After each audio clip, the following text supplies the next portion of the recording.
Okay, let's look how we can actually create our Facebook page. When you go to facebook.com, you will be greeted with this page here that has the big text call out that says sign up, it's free and always will be.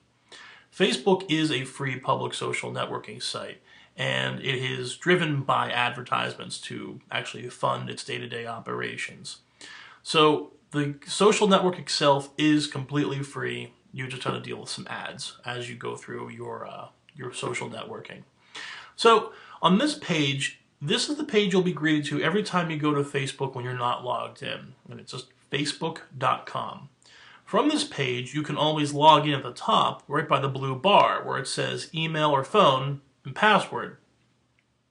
This is where you'll go to log in once your page is created, but for the purposes of this video, let's actually go through the sign up process. Below the sign up and it's free and always will be, you'll see a very basic form asking you for information.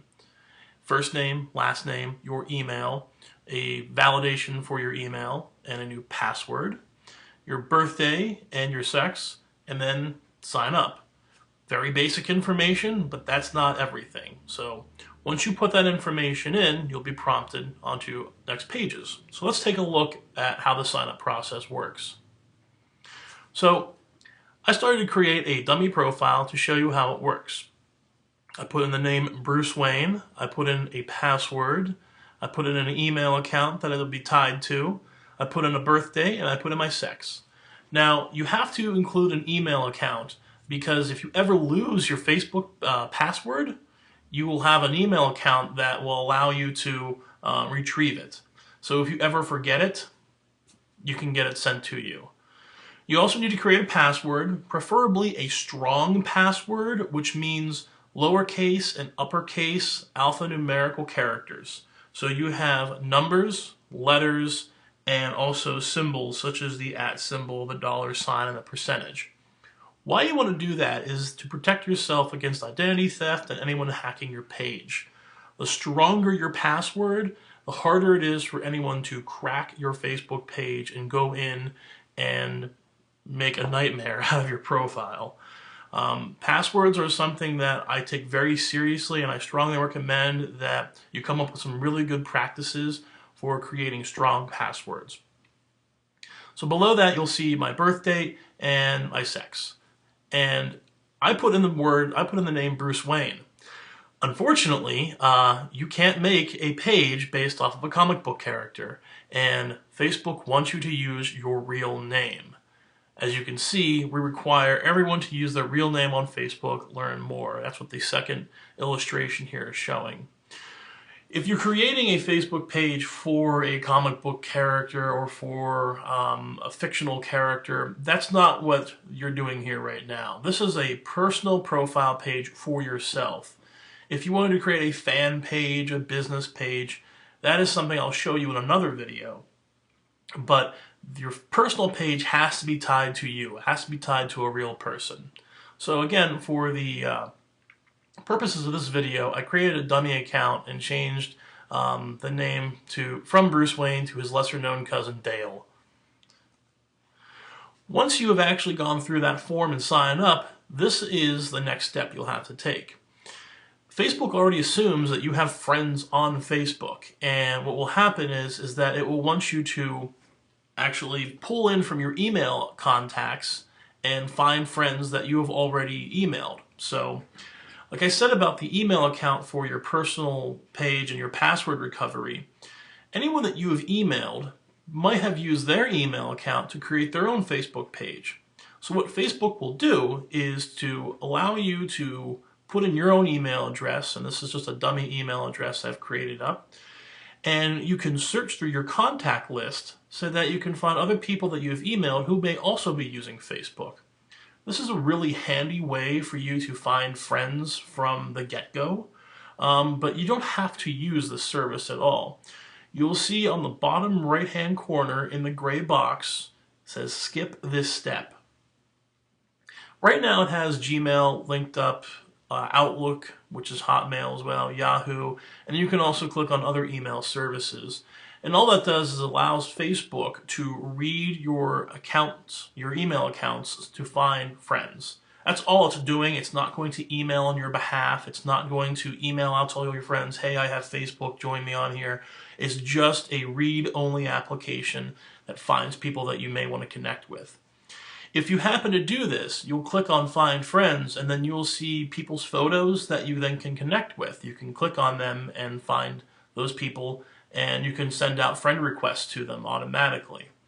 I chose to skip this step to show you how to find friends in another video, but we're going to go on to step 2 to choose interests. Now, choosing interests, you may or may not actually want to participate in this. Really, it's just entertainment, so you can find things that you really like. What Facebook does is it culminates a whole bunch of different media outlets and media sources and puts them into an interest, thinking, hey, you might be interested in this television show or this book or this video game or this sports team, whatever. Whatever your interests are, you may be able to find it right on this page here, and then eventually find it also on your Facebook page as you search for it. But this is just a few offerings that they give you that you can then start following information from them. So if you happen to like a certain band or a TV show, by choosing that interest, you will get updates from those pages, those Facebook business pages, about what's going on with them.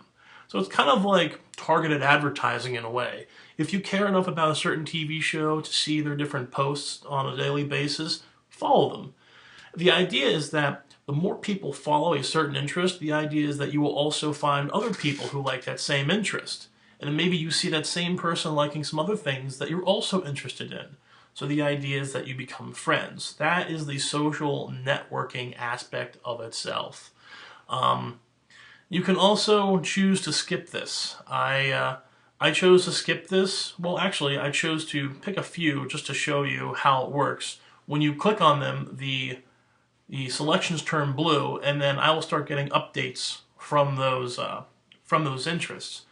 So if I wanted to follow The Simpsons, I can look at The Simpsons page, and I can see that there's 68,639,207 people like The Simpsons. Chances are I might be interested in some of those people on there because they might have other interests that I'm into as well.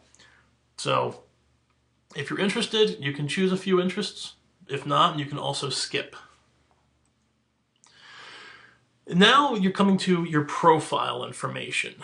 Facebook wants you to use a photo. Doesn't have to be your own face. Doesn't have to be anything, showing an actual person. If you see my profile for my work Facebook page, it's just my initials as text on a blue field. Facebook does want you to put your avatar up, this is what this is called. Your profile picture is called your avatar. They do want you to use your real face because their thinking is that more people who you know will find you and become friends with you that way. So if you already have friends, family, and colleagues that are on Facebook, one of the easiest ways for them to find you is to search your name and to find your photo. And then they can instantly send you a friend request from there. So if you are on a computer that has a webcam enabled, you can actually take a photo right from your desk. So that's what I went through. I clicked on Take a Photo with Webcam, and in the bottom left-hand box where it says Take a Profile Picture, Adobe Flash Player Settings is what comes up and says, we want to use your webcam, we want to allow it so that Facebook can then take a photo of you, and then you can set that as your profile picture.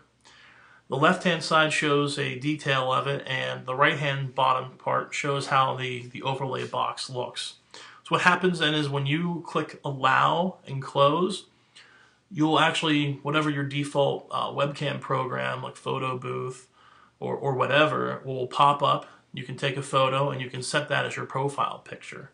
You can also choose to skip this, or if you already have a really good photo that you like, you can choose to upload a photo from your computer. So just navigate to where you have your photos on your computer, find a good one that you like, and then as you upload it, you can crop it a little bit so that you can take out other people's faces and just focus in on yourself.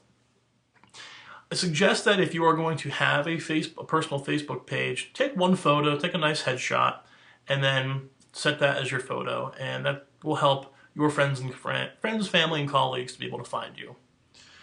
So as we go through, once we have saved and continued, taken a photo, or skipped this, you are brought to the welcome page. And as you can see, this is the home page. This is the back end of your Facebook page. This is where you will go to every time you log into Facebook. So at the top, you will see this yellow bar that says Dale, go to your email address to complete sign-up process. So you have already logged in, you've created your Facebook page, you need to go and confirm your Facebook page status. So go to your email, and you should have an email from Facebook saying complete your status, complete your profile, sign up. And then when you do, you'll be able to click on the link inside your email, and it'll take you back to Facebook. And then from there, you will be able to confirm your account, and then you'll be sent back to your profile page where you can fill out more information about you. And on this profile page from the get-go, you'll be able to find out more information about why you want to put certain information in. So at the top, you can see search your email for friends already on Facebook. The second part there is to get to know the privacy settings and take the privacy tour, which I highly recommend. Update your profile so friends can find you. This is number 3. This is the portion where you fill out more of the about you information. So you can list your high school, the college, university you went to, where you work at currently, current city and hometown. And all that does is allow Facebook to search for other people from your hometown, from your current city, maybe from your employer, college, and high school that you may want to connect with. You may have varying degrees. If you want to connect with someone from your high school past, that's completely fine.